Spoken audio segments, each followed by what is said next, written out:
Naxalite Koleti Ramachandar alias స్వామి. నిజామాబాద్ జిల్లా ప్రజలకు ఈ పేరు సుపరిచితమే.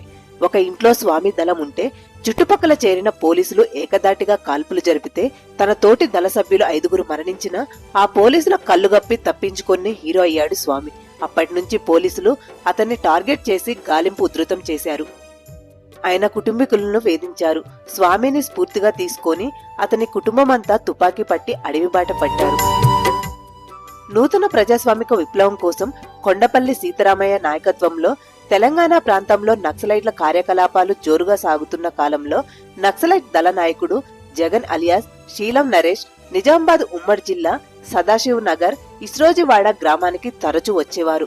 భూస్వాముల అరాచకాలు, ఫారెస్ట్ డిపార్ట్మెంట్ దోపిడీ, దొరల పెత్తనంపై నక్సలైట్లు ప్రజా కోర్టు పెట్టి పేదలకు న్యాయం చేసేవారు. అదే గ్రామానికి చెందిన కోలేటి రామచందర్ అలియాస్ స్వామి 35 సంవత్సరాల క్రితం విప్లవం కోసం తుపాకీ పట్టి అడవిబాట పట్టారు. నిజామాబాద్ జిల్లాలో పీపుల్స్ వార్ జిల్లా కార్యదర్శి శంకర్ అలియాస్ మార్కండేయ ఆధ్వర్యంలో అంచెలంచెలుగా ఎదిగారు స్వామి. సిర్నాపల్లి దళ కమాండర్ గా నక్సలైట్ కార్యకలాపాలు నిర్వహించారు.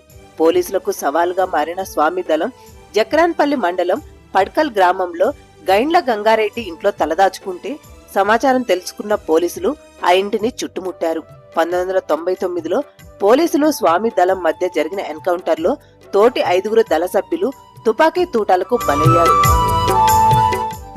అయినా ఆ ఇంటి చుట్టూ 500 మంది పోలీసులు తుపాకీ తూటాలు పేల్చుతూ చివరికి ఇంటిని పేల్చేశారు. కాని స్వామి పోలీసుల కళ్ళుగప్పి తప్పించుకున్నారు. ఎన్కౌంటర్ నుంచి తప్పించుకున్న స్వామిని పోలీసులు టార్గెట్ చేసి గాలింపు చర్యలు చేపట్టారు. దళ కమాండర్ స్వామిని అధిష్టాన వర్గం దండకారణ్యంకు పంపింది.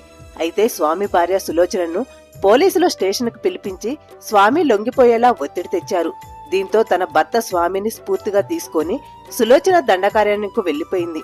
ఆ తర్వాత పోలీసుల వేధింపులతో 15 ఏళ్లలోపు స్వామి కూతురు లావణ్య, కుమారుడు రమేష్ తల్లిదండ్రులు బాట పట్టారు. నూతన ప్రజాస్వామ్యం కోసం దండకార్యంలో ఆదివాసులను సంఘటితం చేస్తున్న తరుణంలో స్వామి భార్య సులోచన అనారోగ్యంతో మరణించారు. అయినా స్వామి, ఆయన కూతురు లావణ్య, కుమారుడు రమేష్ దండకారణ్యంలో ఉండి విప్లవోద్యమం కోసం పనిచేశారు.